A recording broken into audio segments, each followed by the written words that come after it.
Welcome, listeners, to the 11th episode of the BLC, the Bigfoot Legends and Connections podcast. Tonight we're going to be hearing a couple stories, as well as listening to a few recordings of the strange audio that haunts the wilderness. And it'll be up to us to decide whether or not we think it could have something to do with Bigfoot, something that simply comes from Mother Nature, or whether it's something else entirely.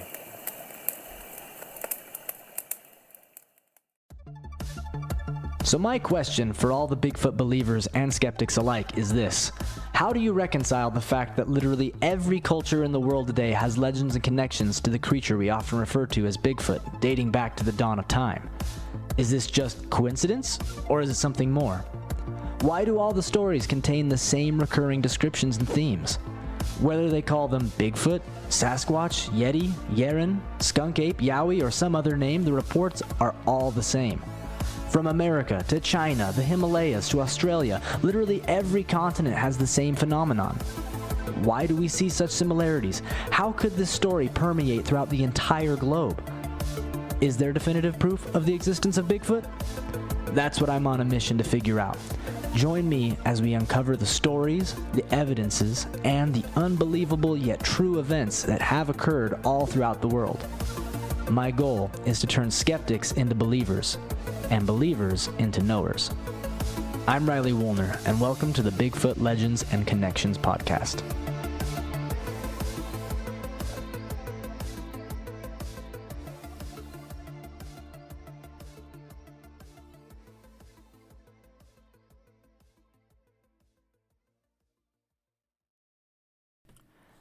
This Bigfoot story comes to us from a man named Steve Schaefer, and it takes place in the Uinta Mountains in Utah. Let's take a listen.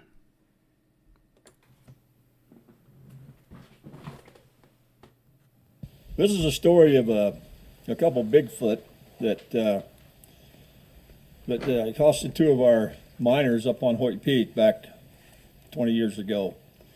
We had a company by the name of Has Petroleum, and the owner of the company was Mike Taylor, and Mike Adams. And they were pretty busy, pretty diversified, and so they thought, well, we need to get a couple guys working on the mine that wouldn't mind doing it just for the experience and maybe, expenses and such. Well, it turned out that they found a couple guys in Washington State that were college students, and they wanted the job of working in the mine and being in the mountains. And on top of that, they were Bigfoot hunters. And at that time, Utah wasn't known for any Bigfoot sightings at all, hardly at all. Maybe a few, but not many. So anyway, they came up there, these two college boys, and they were in their, I think the one was 19 and one was 21. And they set to working up on the Josephine. They had their camp set up just above the mine. And we went up there and made sure they had food and made sure they had all the stuff they needed to mine. And they were basically just grubbing out the hole with 5-gallon buckets. Well, I lived in Kearns at the time, and my partner Gail Rhodes lived in West Jordan. One morning, very early in the morning, I get a phone call. And I crawl out of bed, and I answered the phone, and I said, hello, and he said, this is Dusty. He says, we got to get to Camas. And I said, why? He said, well, our two miners are sitting in a phone booth down there, freezing to death, and they're only wearing their skivvies. And we got to go get him. I said, what the heck happened? He said, well, I'll tell you on the way. So I drove to his house, got in his Jeep, and away we went. And he said that they had been chased off the mountain by Bigfoot. And they wrecked their car coming down Whitehall. So that's all he knew. So we get to Camas, and they're in a Zizu car, one of those Zizu things. It was totally hammered. You couldn't even drive it once they got down to the Camas Cafe. Scared. It was, how they got that far, I'll never know. They tore the trans out of it, the rear end, everything. So anyway, they're huddled together in the phone booth right next to the Camas Cafe, and it's raining like cats and dogs, and they are in their underwear. So we get them in the Jeep, get it warmed up. Dusty went to the phone booth, and he called the owner of the cafe, had him come and open up early. We got him in the cafe, got him some blankets, got him some hot chocolate and a cup of coffee for the one kid. And this is the story they told. They said they were up in their tent, and it was lightning and thundering a little bit, and they brought some tapes with them of Bigfoot calls that they had taped over in Washington. And so they thought they'd play them. So they're up there playing these tapes. One kid says, and all of a sudden we hear this horrible roar, growl. And he said, it's very close. And we thought, this must be a big bear or something.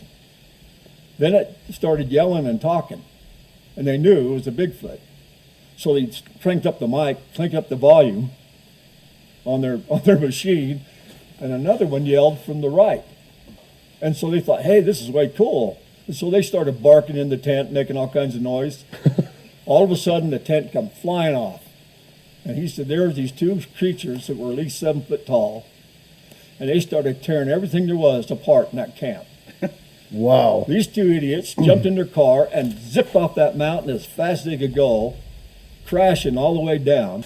And they were so petrified when they seen these things. They didn't come after them, but they went after everything in the tent, all their camp stuff, and it's raining. And there's the big things. They said they were both real dark. They could see their facial features. They were like a man, only a lot of hair, and they were really tall. And so we said, well, let's go back to your camp and see what we can scavenge up for you. You know, maybe salvage some stuff. And they said, no, we're never going back. You gonna go home? Yeah. I said, you gonna go home in your underwear? If we have to, we're not going back. Well, the owner of the cafe at that time was a pretty generous guy, and so he bought him. He was gonna go buy him some clothes and get him to the airport in Salt Lake to fly home. Well, Rhodes and I got up on the mountain up here after it had stopped raining, and we got to the camp, and we couldn't believe what we saw. There was a 3-burner Coleman stove, and it was twisted, looked like a pretzel. Wow. Just like that. Just twisted. All the coolers were completely demolished. There wasn't a can of soda that wasn't flat. Wow. They had a couple walking sticks that were smashed into pieces. Their sleeping bags were completely shredded, and their tent was completely just pieces everywhere. All the tent poles were folded in quarters and thrown in a pile, and nothing was left. Nothing. We couldn't salvage anything. We gathered everything up in bags. And we didn't find any. We found one set of tracks going up the hill, about that long. And the other track was a little bit shorter, but it was the heel and the ball of the foot. And back in those days, we didn't carry cameras around a lot. And I didn't have my camera with me that day because I wasn't thinking about taking pictures coming up, so we didn't get a picture of it. And but we finally found out that other people had heard these Bigfoot up there before, but nobody ever said anything. Like the Young family, they heard them, but they'd never tell anybody because they didn't want anybody to think they're crazy. Even Officer Wild in Francis talked about it and said, yeah, he'd heard strange knocks and strange yelling and screaming. He says, and he had heard about Bigfoot, but he didn't think it was ever in Utah. He thought it was somebody just dinking off. So we've been kind of listening and watching for him over the years, and we've heard some strange things, as you guys have. Yeah. So I know they're there, and I know they exist because I ran into one face-to-face once, so I know they exist. Really? Yeah. And Gail Rhodes and I run into one head-to-head one time up on 3 Divide Lakes. And it was about 7 foot tall. It was red, a lot of reddish brown hair, and he was a big creature. And I had a camera and a gun, and I didn't use either one. I was dumbfounded. Mm-hmm. And he was quick. He'd run across the edge of the lake, and I seen the water seep into his footprints, and he was striding from me to you, Ryan. Holy cow. He had shifty eyes. His eyes were not brown. They were more gray. But I was from here to the car from him. And Rhodes was standing back about near that tree. And so I know they're there. I can't believe that campsite and that stove being twisted like that. That stove, we took that home. And Dusty Rhodes, Gail, had that for years. I don't know whatever happened to it, but one of those creatures actually had to take that thing and twist it. So moral of Wow. the story, don't play mating call signs when you're up here. I asked that kid, I said, what was you doing, swearing at him or what? And he said, well, I don't know. It's just one of the natural calls that they always yelling and calling, and we just played it back. And I said, that's what Dusty said. He said, well, he said, you probably called a fight, and they wanted to fight, so. If they thought somebody was in trouble, they were coming to the rescue. Bother either one of them, which was really, really something. I don't think they ever do. I've never heard them killing a human. I have a little brother that worked with a logging company up on the north slope of the Uintas, and a pure white one come into their camp. And I talked to two of his buddies. They left. They wouldn't work for the logging company anymore because that big white one chased them off. Wow. They didn't want anybody in that logging area, and they tried to chase everybody away. And they talked about that. In fact, the one kid, he won't talk about it really. He's still scared to death. Then my oldest daughter, Shelley, and her husband, they run into one up at Mill Hollow a couple years ago. Took plaster casts of the footprints a couple days later. Wow. Wow. So they're around. All right. Such a fascinating account. For the next stop on the journey, we're going to be heading up north to Alberta, Canada, and hear a recording of some audio that was taken around Conklin in 2012. Could be Bigfoot related, could be something else. Either way, it's strange and worth taking a listen to.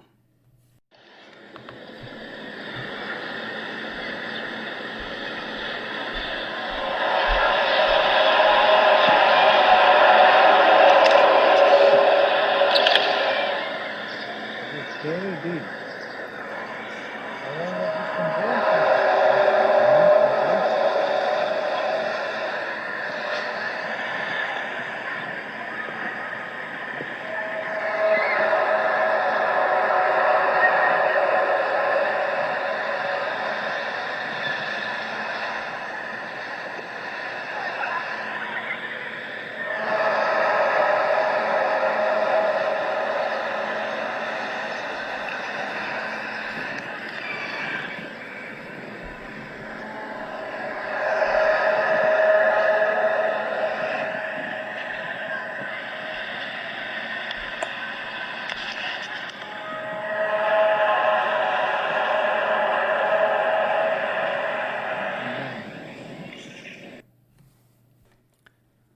The men who were taking the video that this audio came from look like they're in orange and yellow safety vests doing some kind of work out in the snowy forest.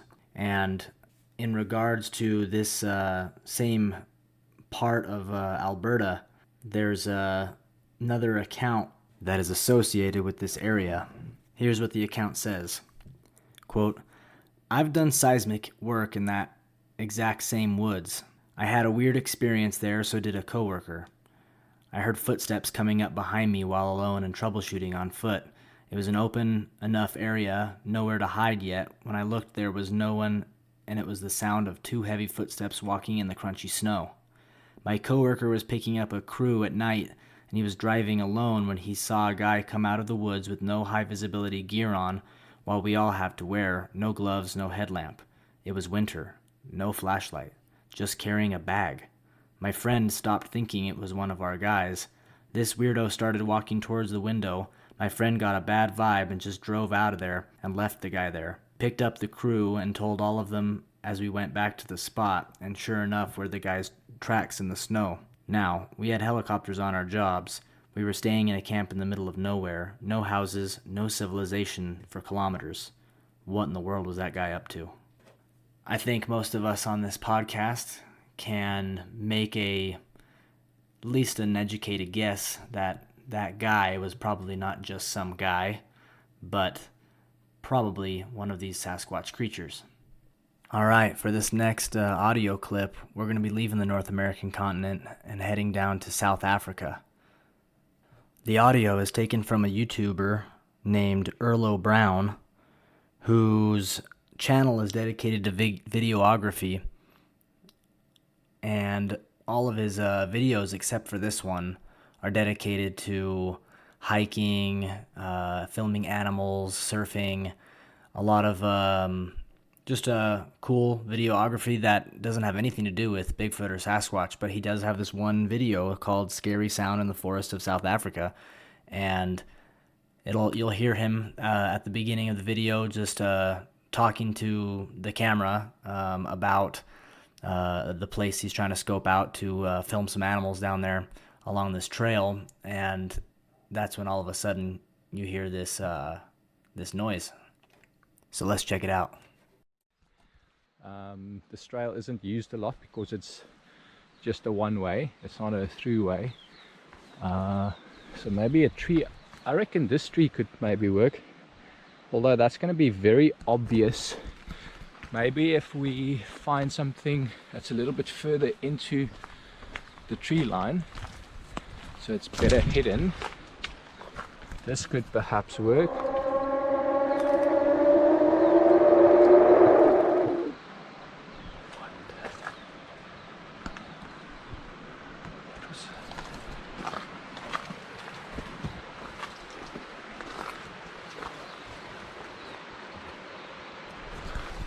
I have no idea what that was. That was not an animal. I think I'm gonna leave.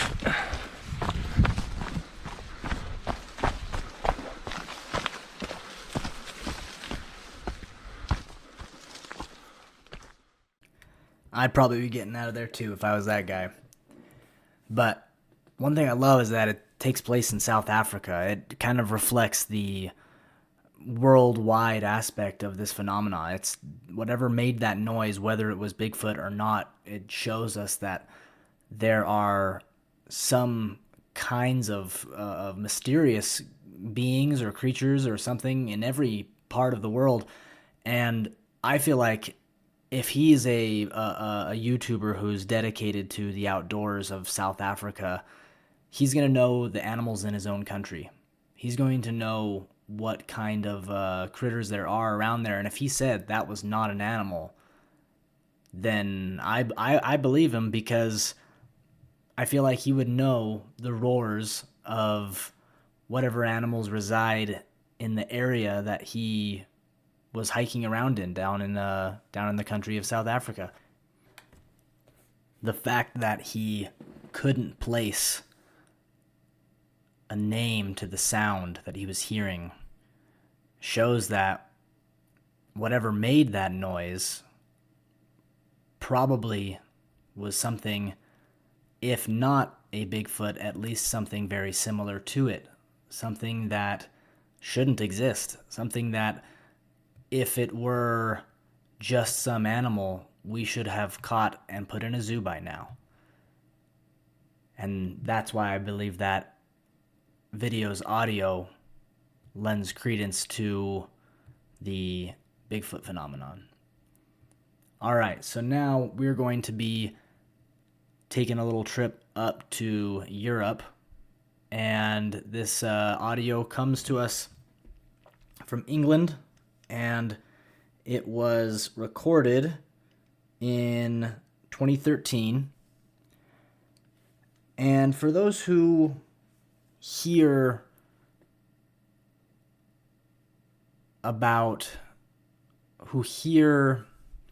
England and think, well, that's silly. Obviously, there's no Bigfoots in England. There's nowhere for them to live. That's not entirely true. I would encourage everyone who at first was skeptical to take a look at Google Earth, do a little bit of research, and you'll quickly realize that most of the island of Great Britain, and just as a geography reminder, the island of Great Britain has 3 countries within it, England, Scotland, and Wales. They're all part of the United Kingdom, which also includes the northern part of Ireland, and therefore that all constitutes the United Kingdom. But anyways, like I said, in the country of England, there is still plenty of countryside, as well as forests and some wilderness areas where a creature like a Sasquatch could go unnoticed for a long time.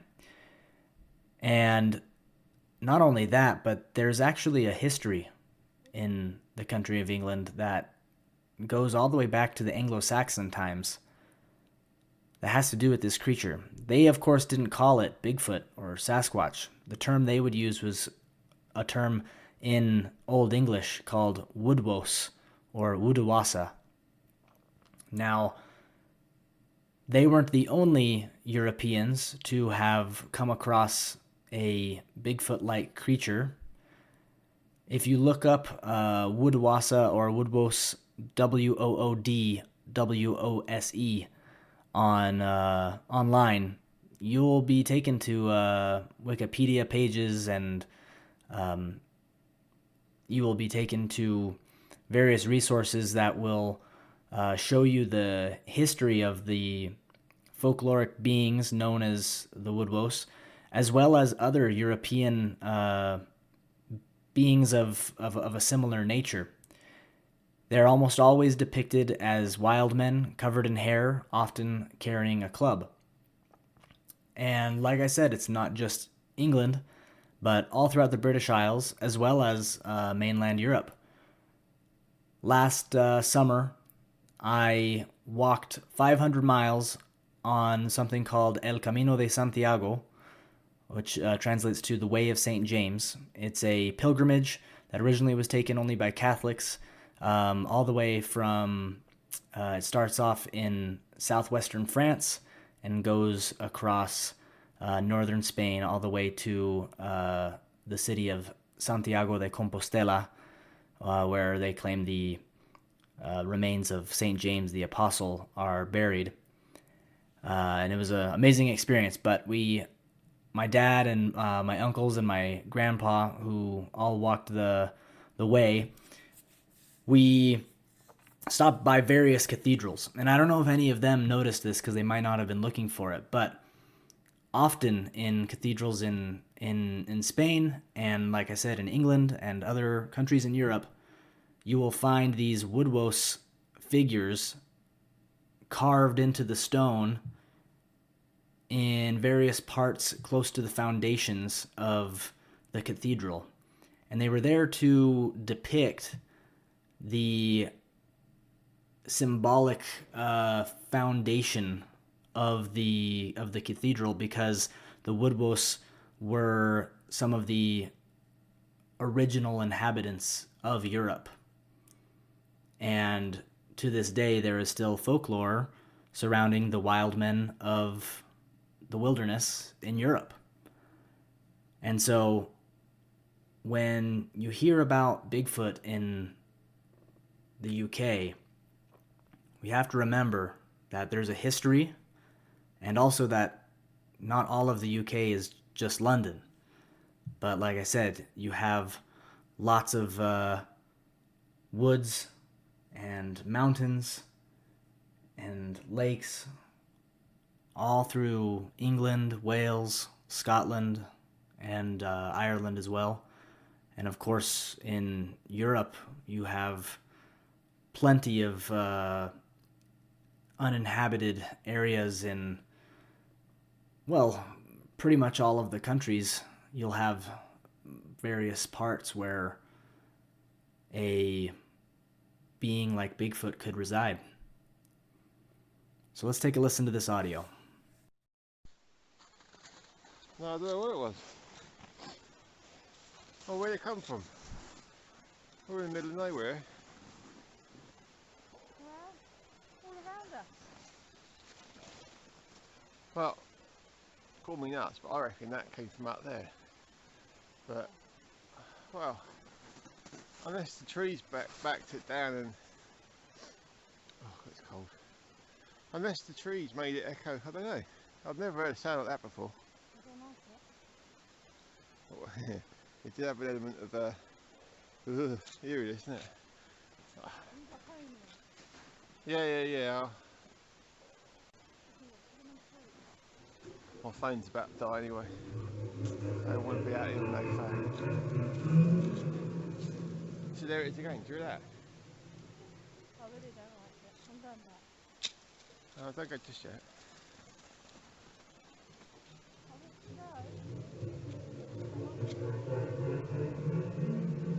Maybe if we just went a bit further up, we might see something. Shit, what was that? Fuck knows. Oh, this is it. Maybe it wasn't 2012, it was 2013. Fucking hell. Alright, okay. It's not an animal, is it?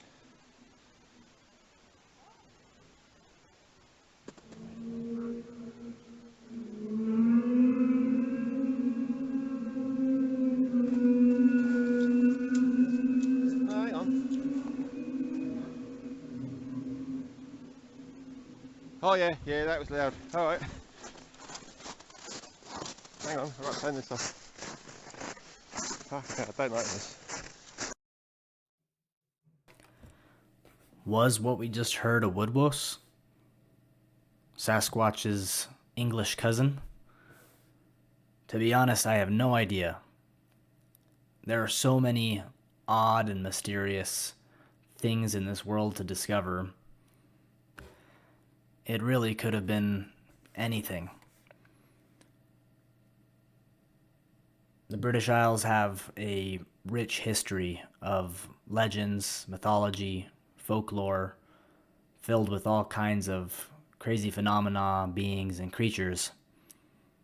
And when you hear an audio like this, if it is going to be taken as legitimate, then a woodwose is only one of many various legends and connections to the supernatural and the unknown. And that goes for North America as well. In fact, that goes for every continent and country in the world. Earth is a amazing place that we haven't discovered all of yet. Just yesterday I was reading an article about how we have only really documented about 20% of the world's ocean. And that is just mind-blowing to me, because that means there is still so much that we just have no idea about. And I feel like that actually goes for the land as well, but also for the nature of reality.